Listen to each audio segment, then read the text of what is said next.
Halo semuanya, kalian pernah mikir nggak sih kalau Yunani kuno itu cuma sekedar rentetan sejarah berdebu di buku pelajaran sekolah? Wah kalau iya, mending pikir lagi deh. Apa yang bakal kita bahas di paparan hari ini tuh bukan cuma cerita usang dari masa lalu, sama sekali bukan. Ini adalah cetak biru, blueprint hidup yang benar-benar ngebentuk dunia barat modern yang kita tempati sekarang ini. Oke, mari kita selami ini lebih dalam. Bayangin aja, selama kurun waktu sekitar 1.300 tahun, sebuah peradaban yang awalnya cuma kumpulan komunitas kecil, terisolasi, dan suka banget saling perang, entah gimana bisa ngebangun fondasi buat realitas politik dan budaya kita. Gila kan? Gagasan soal demokrasi, pemikiran filsafat yang kritis, sampai ke konsep buat nyatet sejarah itu sendiri, semuanya lahir di rentang waktu ini.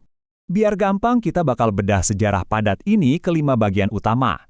Mulai dari akar peradaban dunia barat, terus kronologi dan bapak sejarah, lanjut ke bangkitnya era Yunani Arkais, kemudian Athena, Sparta dan perang, dan ditutup dengan Alexander Agung dan era Helenistik. Nah, kita masuk ke bagian pertama, akar peradaban dunia barat.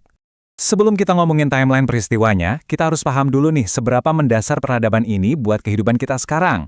Para sejarawan tuh sepakat kalau budaya Yunani kuno adalah fondasi mutlak peradaban barat. Pengaruhnya benar-benar meresap kemana-mana, masuk ke bahasa dan sistem politik yang kita pakai, jadi rancangan dasar sistem pendidikan, sampai ke pemicu filsafat dan sains. Oh, seni rupa juga ngambil estetika dari mereka. Dan asalnya dari sini nih, nantinya budaya ini bakal ngasih pengaruh besar ke Kekaisaran Romawi, terus memicu era Renaissance di Eropa Barat, sampai ke kebangkitan neoklasik berabad-abad kemudian. Semuanya berawal dari sini. Coba deh kalau dengar istilah Yunani kuno, mungkin yang kebayang cuma satu semenanjung kecil dengan batas negara yang kita tahu sekarang kan? Nyatanya nggak gitu. Ini adalah peradaban raksasa, tempat berkumpulnya para penutur bahasa Yunani. Jejak geografisnya tuh luas banget, membentang dari Kepulauan Egea, pesisir Anatolia atau Ionia, terus ke Siprus, Sisilia, wilayah selatan semenanjung Italia yang dulu disebut Yunani Besar, sampai nembus sebagian Mesir dan Galia. Benar-benar jaringan peradaban skala global pada zamannya. Lanjut ke bagian kedua, kronologi dan baba sejarah. Mari kita lihat gimana peradaban yang segede itu bisa tumbuh dari waktu ke waktu. Hubungan sebab akibat itu penting banget buat paham evolusinya. Sejarahnya tuh terbagi ke 5 periode. Semuanya berawal dari zaman kegelapan yang misterius banget di sekitar tahun 1100 sebelum Masehi. Habis itu mereka bangkit ke periode Arkais di tahun 750 sebelum Masehi dan nyentuh masa keemasan di periode klasik sekitar tahun 500 sebelum Masehi. Terus wafatnya Alexander Agung di tahun 323 sebelum Masehi jadi awal periode Helenistik yang akhirnya berujung ke periode Yunani Romawi di tahun 146 sebelum Masehi waktu Romawi ambil alih. Sekarang, kalian mungkin mikir, gimana caranya kita bisa tahu detail sejarah ini dengan sejelas itu? Jawabannya agak mind-blowing sih. Ini adalah periode pertama dalam sejarah dunia yang punya dokumentasi historiografi yang benar. Semuanya berkat satu orang, yaitu Herodotus. Dia ini diakui secara luas sebagai bapak sejarah. Malahan, judul karyanya, Herodotus, yang nyatat kejadian dari abad ke-6 sampai ke-8 sebelum Masehi, itu jadi asal mula kata histori atau sejarah yang kita pakai setiap hari. Keren ya? Oke, bagian ketiga. Bangkitnya era Yunani Arkais. Ini bawa kita ke masa yang super dinamis. Bisa dibilang ini tuh zaman inovasinya mereka. Masa di mana Yunani baru aja move on dari zaman kegelapan dan mulai pinter modifikasi alfabet Punisia buat bikin tulisan mereka sendiri. Nah, coba perhatikan angka 5 ini.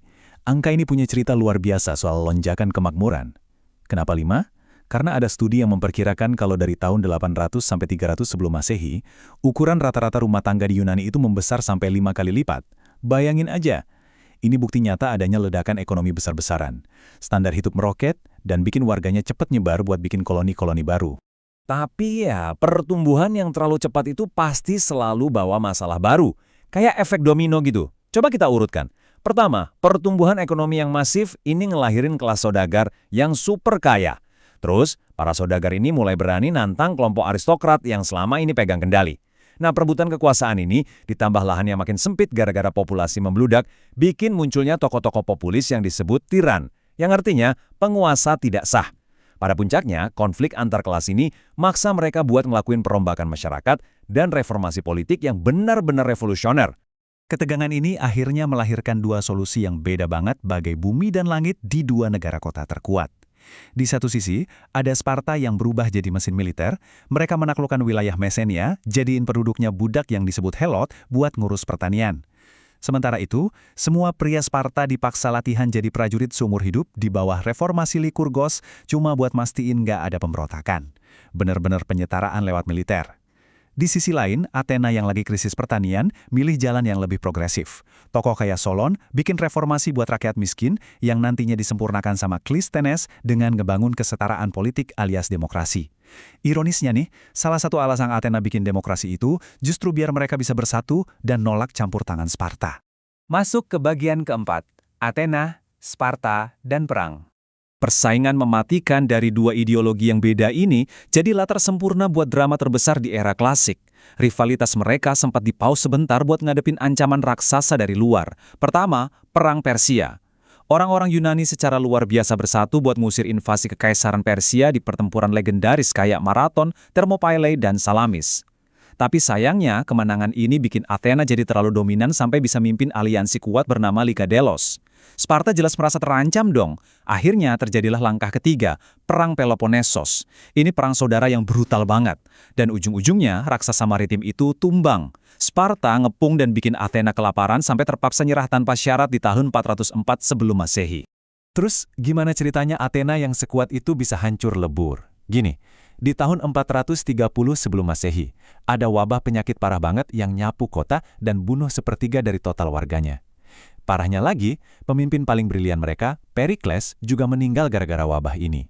Athena yang udah lemes malah bikin blunder dengan ngirim ekspedisi militer ke Sisilia yang ujungnya gagal total. Nah, pukulan telaknya datang waktu armada Sparta di bawah Jenderal Lysandres ngeblokir jalur Hellespont.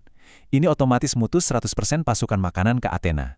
Bayangin, tanpa pemimpin, tanpa armada, dan tanpa makanan, tamat sudah riwayat demokrasi maritim terhebat itu.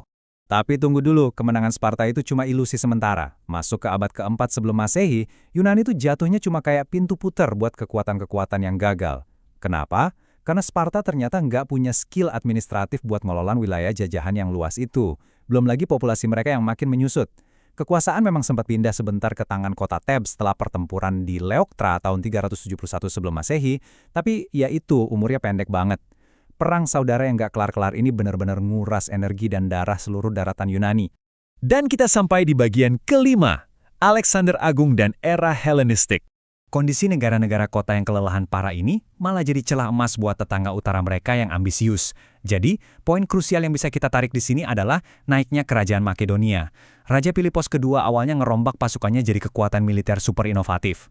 Di tahun 338 sebelum Masehi, dia berhasil naklukin Yunani Selatan dan maksa mereka gabung dalam satu aliansi. Tapi sebelum ambisinya buat nginvasi Persia kejadian, dia keburu dibunuh.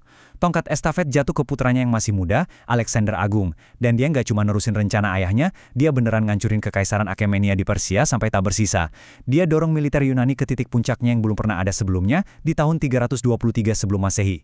Walaupun Alexander mati muda, penaklukannya itu melahirkan era baru yang kita sebut periode Helenistik, yang berlangsung dari kematiannya di tahun 323 sampai 146 sebelum Masehi. Dan ini brilian banget. Kita bisa lihat pergeseran yang sangat mendasar. Orang Yunani pelan-pelan mulai ninggalin kebanggaan sempit soal negara kota atau polis yang terisolasi. Budaya, bahasa, arsitektur, sampai institusi mereka diekspor melintasi Timur Dekat dan Asia Tengah. Terus berbaur deh sama budaya lokal dan nyiptain sebuah kebudayaan global hibrida yang luar biasa megah. Pada akhirnya, supremasi dan kemerdekaan politik Yunani emang harus tumbang. Di tahun 146 sebelum Masehi, di pertempuran Korintos, Republik Romawi secara resmi menaklukkan Yunani. Dan ini sekaligus mengakhiri periode Helenistik secara politik. Tapi, ada satu fakta luar biasa yang harus banget kalian ingat dari paparan kita kali ini. Dominasi militer Romawi itu sama sekali nggak mematikan kebudayaan Yunani. Nggak sama sekali. Sistem sosial masyarakat, nilai seni, sampai filsafat Yunani tetap utuh, hidup, dan terus berlanjut. Fakta sejarah itu ninggalin satu pertanyaan yang lumayan provokatif nih buat kita renungkan. Waktu Legion Romawi benar-benar menaklukkan Yunani secara militer di tahun 146 sebelum Masehi, apakah Romawi yang sebenarnya menaklukkan Yunani? Atau justru kebudayaan Yunani lah yang diam-diam menaklukkan Romawi? Ya, Romawi memang menguasai daratannya, tapi filsafat, seni, dan gaya hidup Yunani itu meresap sangat dalam dan mendominasi elit Romawi yang akhirnya membentuk peradaban dunia barat kita sekarang ini. Benar-benar warisan yang nggak bisa dihancurkan. Nah, terima kasih udah ngikutin paparan hari ini dengan antusias. Saya harap pembahasan kita kali ini bisa buka wawasan kalian soal siapa sebenarnya arsitek sejati peradaban kita.